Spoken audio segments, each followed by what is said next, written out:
पुत्र प्राप्ति का योग नहीं है। अब तो आत्मदेव पंडित जी सिर पटकने लगे। अरे मैंने सोचा कि चलो संत के दर्शन हो गए, मेरा दुख कम हो जाएगा। मेरा दुख तो कम नहीं हुआ, दुगना और 7 गुना और बढ़ गया।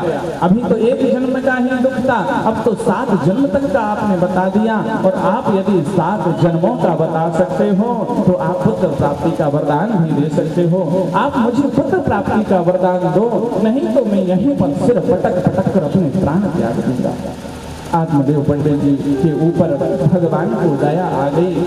अपनी झोली में से एक आम का फल निकाला और उस फल को आत्मदेव पंडित जी को दे दिया। जाओ जाकर के इस फल को अपनी पत्नी को दे देना और तुम्हें एक सुंदर आयुष्मान दीर्घायु वाला पुत्र होगा। आत्मदेव पंडित जी बड़े दौड़े दौड़े अपने घर आए। अरे ओ धुंधली, अरे ओ धुंधली, कहाँ हो देवी, जरा बाहर तो निकलो। धुंधली तो अंदर से दौड़ी दौड़ी बाहर आई। अरे ओ जी, आप काय को चिल्ला रहे हो, क्या बात हो गई? अरे देवी देखो, ये संत ने मुझे फल दिया है। वो कहते हैं कि यदि तुम इस फल को अपनी पत्नी को दोगे तो तुम्हारे यहाँ एक सुंदर पुत्र होगा। देखो, संतों का आशीर्वाद है, संतों का प्रसाद है, इसको प्रसाद मान करके तुम ग्रहण करो, हमारे यहाँ एक बहुत सुंदर पुत्र होगा। धुंधली देवी तो मन में अनेक प्रकार की शंकाएं करने लगी। चलो आप लेकर के आए हो तो दे दो, हम पालेंगे। अब तो उस फल को लेकर के धुंधली अपनी सहेली के पास पहुंच गई। सहेली के पास जाकर के कहा, देखो बहना, अब ना जानेंगे पंडित जी कहाँ से ये फल लेकर के आए हैं। बताओ, कभी फल खाने से क्या पुत्र होता है? कभी फल खाने से क्या किसी को पुत्र हुआ है? लेकिन सहेली ने कहा, देखो संत का आशीर्वाद है, संत ने दिया है तो जरूर हो सकता है। अरे देखो बहन, मैं ये कह रही थी, मैंने सुना है कि जब पुत्र होने वाला होता है, जब माताएं गर्भवती होती हैं, तो जब गर्भवती हो जाती तो ज़्यादा चल फिर नहीं पाती, दौड़ नहीं पाती। और मैं इस फल को खाने से यदि गर्भवती हो गई और यदि रात्रि के समय डाकुओं ने गाँव पर हमला कर दिया और गांव में यदि उनने आग लगा दी तो सारे गांव के तो भाग जाएंगे, मैं तो भाग ही नहीं पाऊंगी। और कहते हैं जो गर्भवती माताएं होती वो ज़्यादा खा पी नहीं पाती और मैं तो बिना खाए पिए रह नहीं सकती। एक काम करो ना, तुम्हारे यहाँ कितने पुत्र हैं?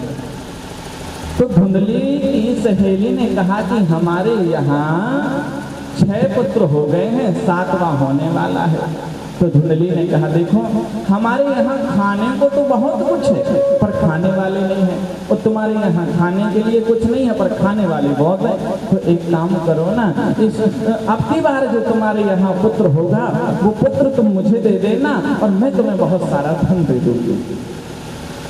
सहेली ने बात मान ली। अब फल की परीक्षा लेने के लिए उसकी सहेली ने सलाह दी कि एक काम करते हैं, तुम्हारे घर में जो गाय है वो बांझ है, यदि इस फल को खाने से गर्भवती होते तो एक काम करते, इस फल को आपकी गाय को खिला देते हैं, वो भी बांझ है, उसके यहाँ से भी कुछ हो जाएगा। फल की परीक्षा लेने के लिए वो संत का प्रसाद गाय को खिला दिया। धुंधली देवी अब नाटक करना चालू कर दी। 1 महीना व्यतीत हुआ, 2 कपड़े पेट पर बांध दिए। अब पति को बताना तो पड़ेगा गर्भवती है। 3 महीना व्यतीत हुए, 4 महीना व्यतीत हुए, धीरे धीरे करके कपड़े बंधते जा रहे हैं पेट पर। 9वां महीना जैसे ही आया, ढेर सारे कपड़े बंध गए। धुंधली देवी का बड़ा पेट हो गया है। अब तो आत्मदेव पंडित जी बड़े प्रसन्न हैं, हमारे यहाँ पुत्र होने वाला है। प्रसव की वायु का वेग जैसे ही लगा, उसकी सहेली के यहाँ भी पुत्र होने वाला था। तो जैसे उसकी सहेली के यहाँ पुत्र हुआ, सहेली ने लाकर के तुरंत धुंधली को वह पुत्र दे दिया। धुंधली ने तुरंत सारे कपड़े खोल करके फेंक दिए और उसको, उसकी सहेली को बहुत सारा धन दे दिया। सहेली से जब लोगों ने पूछा क्यों तुम्हारे यहाँ पुत्र हुआ था तो क्या हुआ, सहेली ने कह दिया हमारे यहाँ हुआ तो था पर मर गया। देखो धन क्या नहीं करवा सकता, ये जो धन होता है। विष्णुर माया भगवती यया सम्मोहितम जगत, विष्णु की जो माया है उसने संपूर्ण जगत को अपनी मुट्ठी में करके रखा है, संपूर्ण विश्व को अपनी मुट्ठी में करके रखा है। आत्मदेव पंडित जी बड़े प्रसन्न हुए कि चलो हमारे यहाँ पुत्र हो गया। थोड़े दिन के बाद में जो गाय थी, जो बांझ थी, उस गाय के गर्भ से भी एक पुत्र का जन्म हुआ, जिसका पूरा शरीर मनुष्य का है लेकिन जो कान है वो गौ के हैं, इसलिए उनका नाम गौकर्ण रखा गया। अब आत्मदेव पंडित जी सोच रहे थे कि देखो मेरा नाम आत्मदेव है तो मैं अपने पुत्र का नाम परमात्मा देव रखूंगा। पहले के जमाने में जब पुत्र होते थे तो नामकरण संस्कार बड़े विधि विधान के साथ किया जाता था, और पहले के जो नाम होते थे भगवान के नाम से मिलते जुलते नाम होते थे। किसी का नाम होता था श्याम सुंदर, किसी का नाम होता था हरि शंकर, किसी का नाम होता था सरयू, ऐसे भगवान के नाम से मिलते जुलते नाम। लेकिन आजकल के नामों की क्या बात करें महाराज, जिनका कोई सार ही नहीं निकलता। एक भैया का नाम था पीयूष। क्या नाम था? पीयूष। ऐसे ऐसे नाम, जब नामकरण की बारी आती है पंडित जी ने जो नाम बता दिया उसको तो साइड में रख देंगे, अपना बढ़िया वाला डिक्शनरी में से एक नया वाला नाम निकालेंगे। स्वीटी, फूटी, टूटी, ना जाने क्या क्या नाम रखते थे, जिनका कोई सार नहीं निकलता। भगवान के नाम से मिलते जुलते नाम क्यों रखते हैं? क्योंकि भगवान का नाम ऐसा है कि भाव कुभाव अलख आलसहु, भाव कुभाव अलख आलसहु, भाव कुभाव अलख आलसहु, ओ भाव कुभाव अलख आलसहु, भाव कुभाव अलख आलसहु, भाव कुभाव अलख आलसहु, भाव कुभाव अलख आलसहु, भाव कुभाव अलख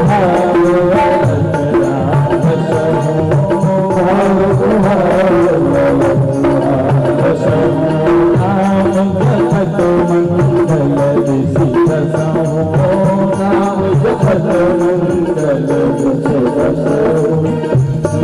भगवान के नाम को चाहे जैसे गाओ तो कल्याण करता ही है। अब यहाँ आत्मदेव पंडित जी सोच रहे थे मेरा नाम आत्मदेव है तो मैं अपने नाम पुत्र का नाम परमात्मा देव रखूंगा।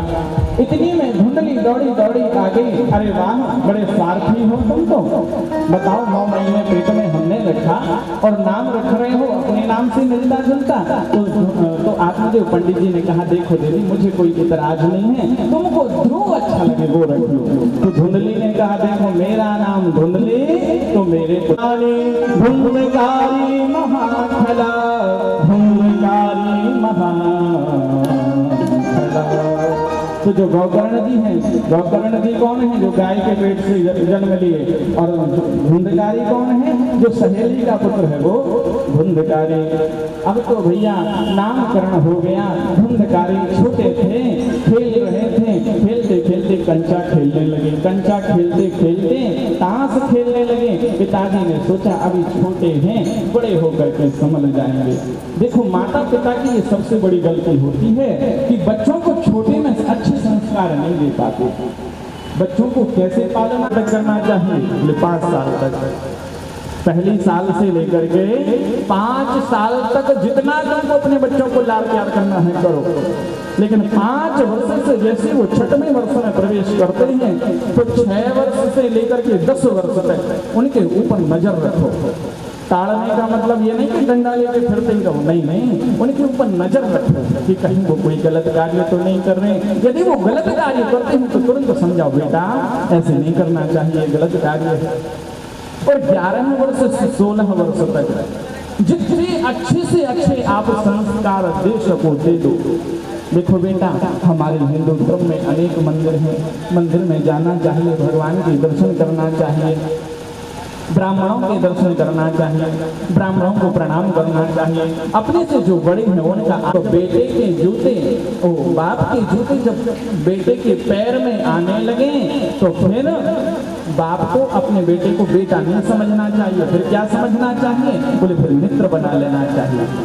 क्योंकि जब हम अपने पुत्र को मित्र बना लेंगे तो फिर सुमति आएगी, और जहाँ सुमति तहाँ संपत्ति, जहाँ सुमति पिता संपत्ति नाना, जहाँ सुमति नाम संपत्ति नाना, पिता संपत्ति नाना, जहाँ सुमति नाम संपत्ति नाना, जहाँ सुमति नाम संपत्ति नाना, जहाँ सुमति नाम संपत्ति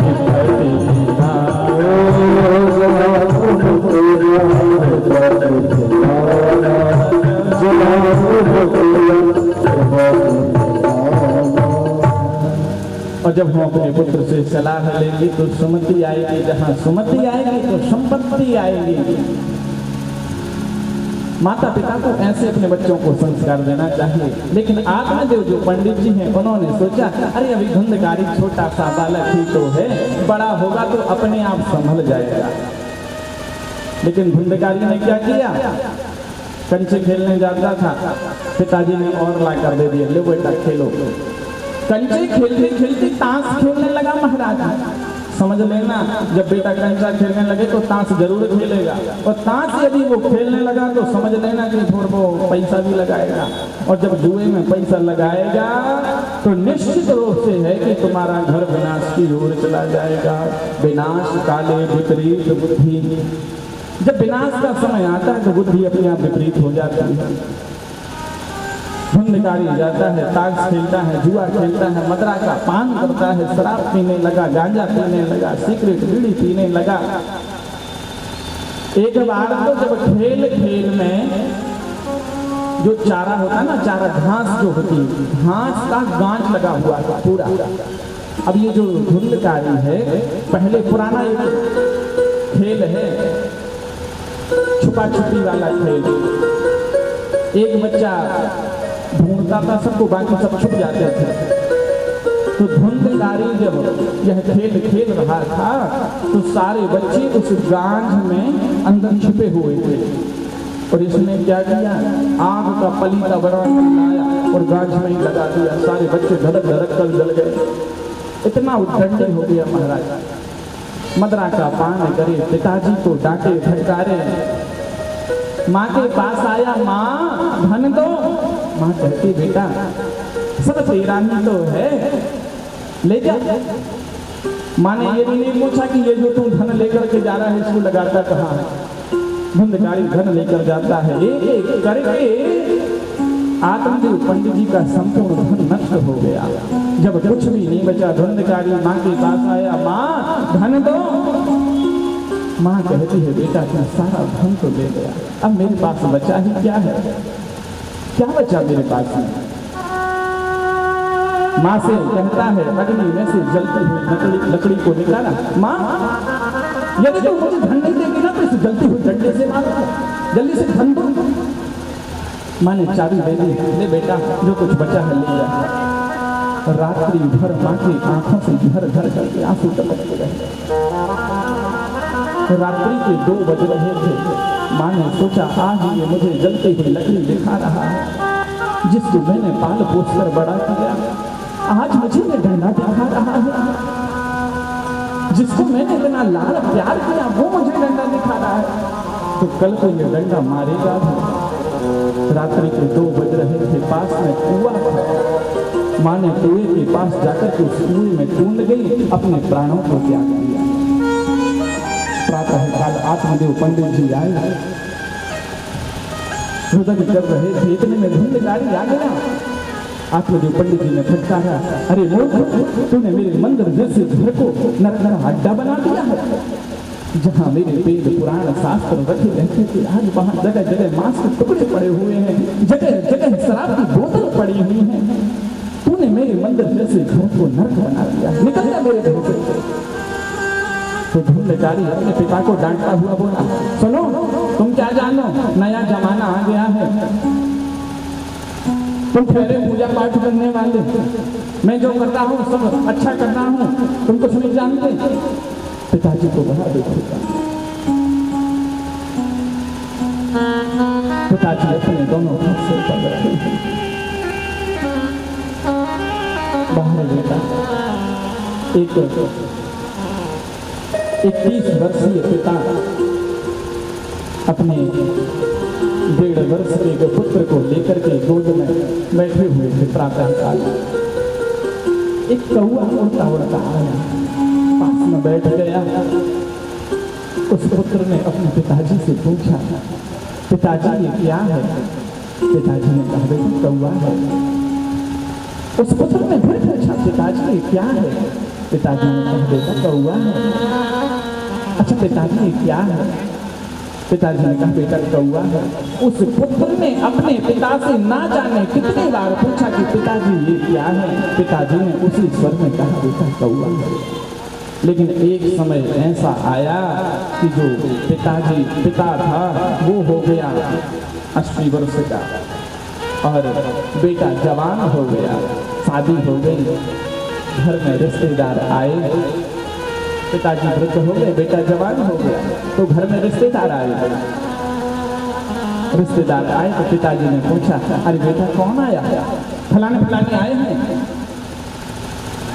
थोड़ी देर में फिर कोई आ गया, बेटा अभी तक कोई आया था, अब कौन आया है? तुम शांत नहीं बैठ सकते, जब देखो तब टाएं टाएं टाएं टाएं टाएं लगाए रहे तो 24 घंटे। कौन आया कौन गया तुमको क्या मतलब? अरे जो आया अच्छे कार्य के लिए आया होगा, सीधे शांत नहीं बैठ सकते। उस पिता ने दोनों हाथ सिर पे रखने, बाहर जमाना। बेटा जब तुम छोटे थे ना तो तुमने एक ही प्रश्न न जाने मुझसे कितनी बार किया और मैंने उसी स्वभाव में तुमसे कहा था, कभी तुमको क्रोध नहीं किया। और आज तुम जवान हो गए, मैं वृद्ध हो गया हूँ, मैं तुमको बोझ लगने लगा होगा। आत्मदेव पंडित जी भी रो रहे थे, रोदन कर रहे थे कि संसार में कभी किसी को सुख नहीं मिला। सुख मिला है तो केवल भगवान के भजन, उसके अलावा इस संसार में यदि तुम सुख देखने जाओगे, आप जब गर्मियों के समय में रोड पर जब गाड़ी चलाते हो ना, गर्मी के समय जब रोड पर आप गाड़ी चलाते हो तो रोड पर दूर से देखने में ऐसा लगता है जैसे रोड में बहुत सारा पानी भरा हुआ है, दिखता है ना। जब बाइक चलाओ रोड पर गर्मियों के समय या फिर धूप निकली हो अच्छी, तो दूर से देखने में ऐसा लगता है कि आगे रोड पर पानी भरा हुआ है, लेकिन जैसे पास में पहुंचते तो वहां पानी नहीं होता।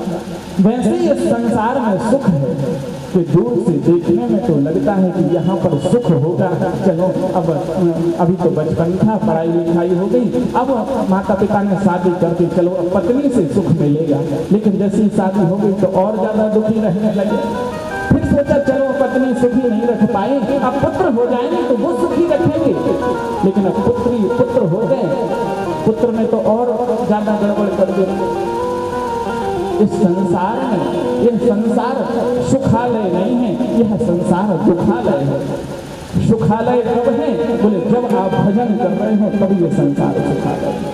भगवान का भजन ही इस संसार में सुखालय है, बाकी तो सभी संसार दुखालय है। दुख ही दुख है इस संसार में।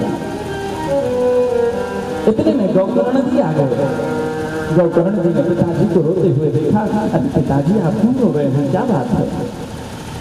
बेटा मेरा ये पुत्र देखो कितना बिगड़ गया है, आज मैंने इसको समझाया तो मुझे ही डांटना फटकारना चालू कर दिया। बेटा मन में इतना वैराग्य नहीं है कि वन में चला जाऊंगी, मेरा घर पड़ा हुआ है, मकान पड़ा हुआ है। तो गौकर्ण जी ने कहा पिताजी इस संसार में आपका अपना है कौन? पहले तो ये बताओ। जो आपका अपना होगा वो आपका साथ नहीं छोड़ेगा। क्या आप इन आंखों को अपना मानते हो? यदि आप इन आंखों को अपना मानते हो तो ये आंखें तो अंधी हो जाती हैं, तुम इसे रोक नहीं पाते। यदि आप इन कानों को अपना मानते हो तो ये कान भी बहरा हो जाते हैं, सुनाई नहीं देने लगता है। तो फिर ये तुम्हारी अपने कैसे हो? तुम कहते हो कि ये शरीर तुम्हारा है, तो ये चिता में जल करके भस्म हो जाता है, तुम्हारे साथ में क्यों नहीं जाता? जब तुम्हारा स्वयं का शरीर तुम्हारा नहीं है तो तुम्हारी ये घर संपत्ति ये तुम्हारे कैसे अपने हुए? धनानि भूमौ पशवश्चिरोष्टे नारी गृह द्वार जना स्मशाने हृदय स्थितायां परलोक मार्गे कर्मान गच्छतु जीवये सह। इस संसार में धनानि भूमौ पशवस्य गोष्ठी, जो धन है वो यहीं पड़ा रह जाता है। जिंदगी भर तुमने जो धन कमाया, जो तुम्हारा मकान है वो भी यहीं पड़ा रह जाएगा, तुम्हारी बेटियां बच्चियां सब यहीं रह जाएंगी, तुम्हारी धर्म पत्नी भी यहीं रह जाएगी।